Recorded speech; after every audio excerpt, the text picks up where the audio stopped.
Yo, what's up mga kapatid man? Today is another day of daily fishing sa ating baklad. Ngayong araw pala mga kapatid man, ay pangalawang araw na nating kasama itong si Bro Kakag. Laking pasasalamat ko nga ang mga kapatid man na bumalik na ito sa atin kasi laking tulong nito sa pagtitibaw natin sa ating baklad.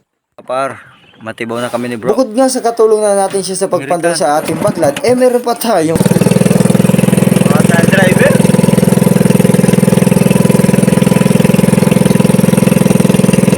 Mapadakop na kayo mga pusit ko niyan. Paldo tayo ngayon men. Ayun bakit? Tama ko dalawang kita.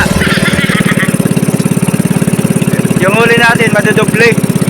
Kaya kasama natin yan o. Kakag vlog.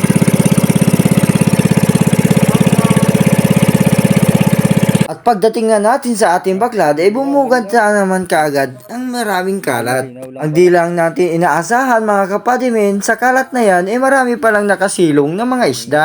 Daming bunot. Ayan na guys oh. Michaela guys. Mga gato, kikiro.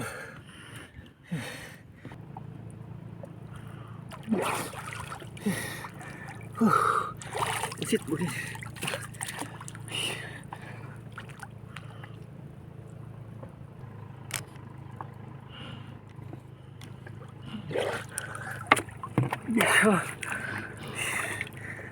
At pagkatapos ko nga mapana yung mga maiilap na isda dito mga kapadimin, sinalo ko na naman yung mga ilalim. Dalawang klase kasi isda dito mga kapadimin sa loob ng baklad. Merong nakalubog sa putik at meron namang yung palutang-lutang lang sa kalagitnaan. Yung mga isda kasi mga kapadimin na nasa kalagitnaan lang tulad ng mga sapsap, talak, o kaya yung mga maiilap na isda katulad ng samaral, kikiro, tsaka yung pakan. Yun ang mga mahirap masalok mga kapadimin, kaya pinapanaan natin yun. Yung mga lubog naman na isda katulad ng mga manabon, kanoping, danggit, bagaong, yan yung mga nasa putik, yan ang kailangan nating salokin. Lapo. Lapo-lapo.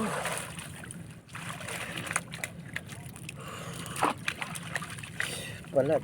Kapal po.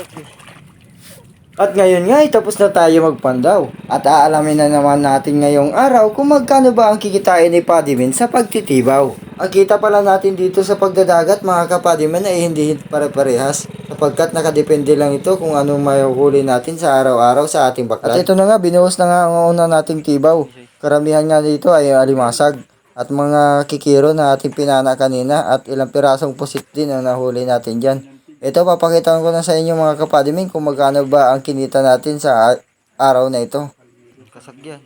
At ito na mga kapadimin, yung kita nung unang binuhos natin sa unang nating pandaw.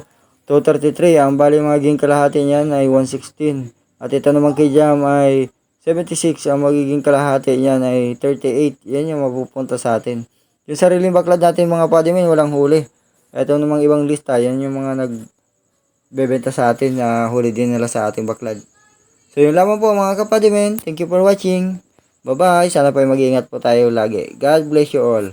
Mga chup chup.